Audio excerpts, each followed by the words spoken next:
says recent nuclear talks with the United States have helped gauge Washington's seriousness.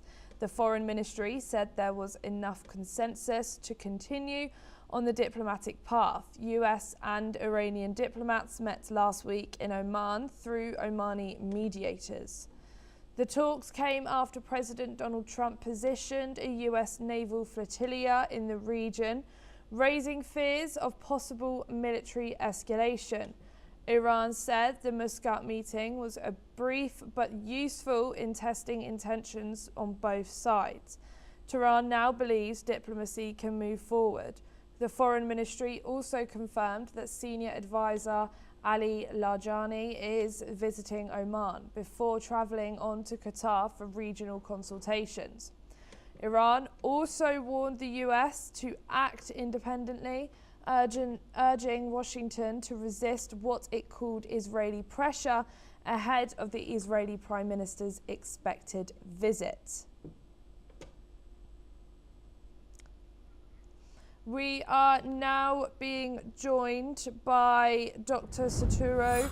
Thank you so much for joining us here again on the channel. What do you think Tehran means by now they understand the seriousness of this?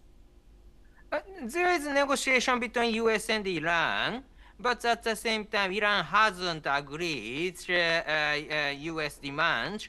So that's why there is a risk for the US. There's a risk US will start bombing to Iran, but at the same time, this is still under negotiation as a final stage. If Iran will concede more, in this case, there's a possibility strike will not happen. But under such kind of situation, the view from Israel is very concerned about it, because if finally the Iran concede to the United States, is it really abandoning the nuclear weapon program of Iran, or just gesturing and hiding this program and continue to develop, and in the future Iran will possess a nuclear weapon? If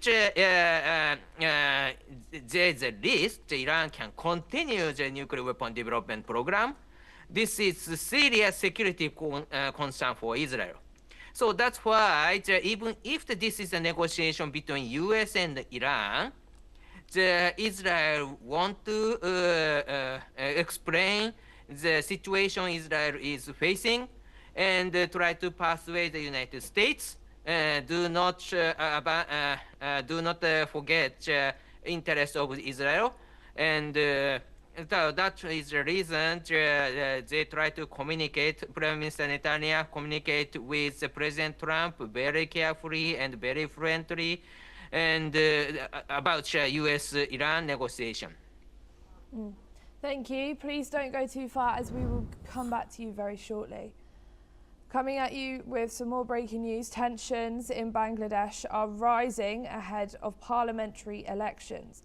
A Hindu businessman, 62-year-old Sushen Chanda Shekhar, was stabbed to death inside his shop in Mymensingh on Monday night. Police say the attackers pulled down the shop shutters before fleeing, leaving his body inside. Authorities have launched a probe, but the motive remains unclear. Shekhar's killing is part of a broader pattern of pre-election violence targeting minorities. Human rights groups warn security is deteriorating, citing at least 15 Hindu deaths in the past 45 days. Previous attacks include the lynching of Dipu Chandara Das in December and the brutal killing of Litan Chandara Ghosh. Minority groups also report widespread property damage and attacks on places of worship.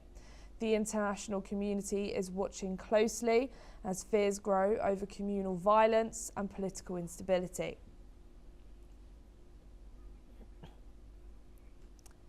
EU Defence Commissioner under